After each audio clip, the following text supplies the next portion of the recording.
Yeah, it's pretty unique. I've never for as long as I've played to have one experience there, and it was a great one too. I We played out there. It was a rainy day. It was 2016. We had a really good football team, and had a lot of friends and family in the crowd. I ran out for pregame warm up, and I remember Chip Kelly coming over to me, and he was like, "Damn, it's a home game for you," and it really was. And there was a lot of great. I think I always consider myself a California kid, and grew up obviously loving Joe Montana and Steve Young and going to the 49er games. That's where I fell in love with football. And we'd sit up there in the nosebleeds, and we had 4 tickets. My mom and dad would go. I would usually go, and then one of my sisters would go. And I was lucky to grow up in the Bay Area at that time. It was just a great time. There was so many great players, a great era of football. And I loved the 49ers. I loved them through college. And then when they skipped over me 6 times, I started hating the 49ers. And that's just the way it went down. And never got a chance to go out there. I was supposed to go out there in '08, and we had it all set up. We were talking all off season. My first time going out there, and then tore my ACL in week 1. So I had to wait another 8 years. I went to the new stadium, so I never even got to play in Candlestick. And then had the one experience, which was really fun. And it was just great after the game. It was nice for my parents not to have to travel and go to a game for once. So it's nice to go to them. So I'll have a great group of family and friends there that are all supportive. People from growing up in the neighborhood. My parents still live on Portola Drive in San Mateo, same house I grew up in. And, I was just a lucky kid growing up in the Bay Area. It was a great place to grow up and love playing football. In high school at Sarah, they're actually playing for the state championship, I think, this weekend. Patrick Walsh has done an incredible job.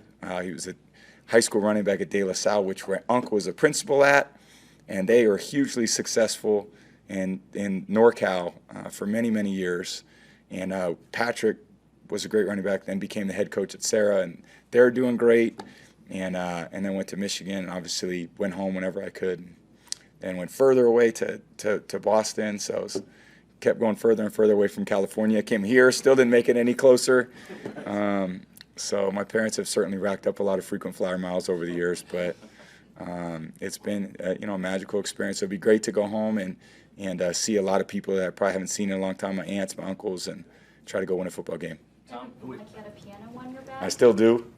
Yeah, Buzz was a great player in high school, and I had so many friends growing up there, and Sarah was a great baseball school, and I loved baseball.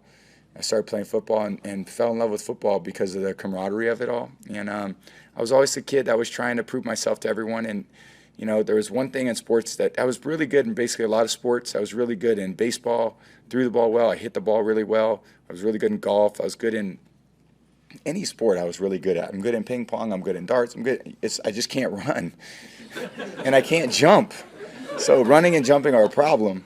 So I always tried to work hard at those things, so I put the dot drills down because those would help move my feet faster. And, that really helped me, I think, get into college. And then I kept working at it, and I still work at it. I was out there working on my running today. And Griff's going, "Man, you got to move faster than that, man. You're just not moving as quick today," which is, I can't afford to be, 80% of my quickness because that's really slow. I got to be 100% of my slowness, which gives me at least a fighting chance. So, yeah, I just keep working. I worked at it when I was in high school. I woke up every day at 6 o'clock, and I tell my kids, man, I wasn't a great student. I had no interest in school. I guess you ran for class president your freshman year? Yeah, I lost that. I wouldn't have been good at that. I was good in sports, and I found a good profession for it. So lucky to find a lot of people in my life that supported me in that journey, and parents were at the top of the list. Sisters motivated me. I was always cheering them on up at Beresford Park and Hillsdale High School, and we were just a kid growing up like all of us were, and trying to have some fun. And here I am, many years later, and going back and gonna try to go home and give people what they want. So that's what we'll try to do. Tom, with that being said, with all that, like seeing everybody, how much you loved it, 49ers fan and all that, but where you guys Well, not a 49er fan anymore. Yeah, that's long gone. But how big this game is to be able to put those emotions away and where you guys are right now? Yeah, I put those emotions away too.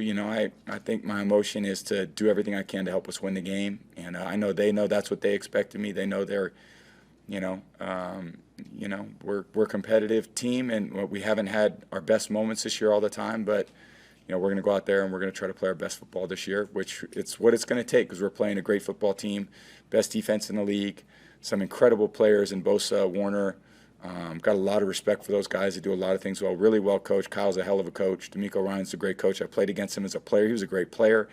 He's turning into be a great coach. So they do a lot of things well. It's going to be a huge challenge for us. They run to the ball. They pursue. They tackle. They hit. They got a great group of defensive players, and there's a reason why they played very well, especially on defense. So we got our work cut out for us.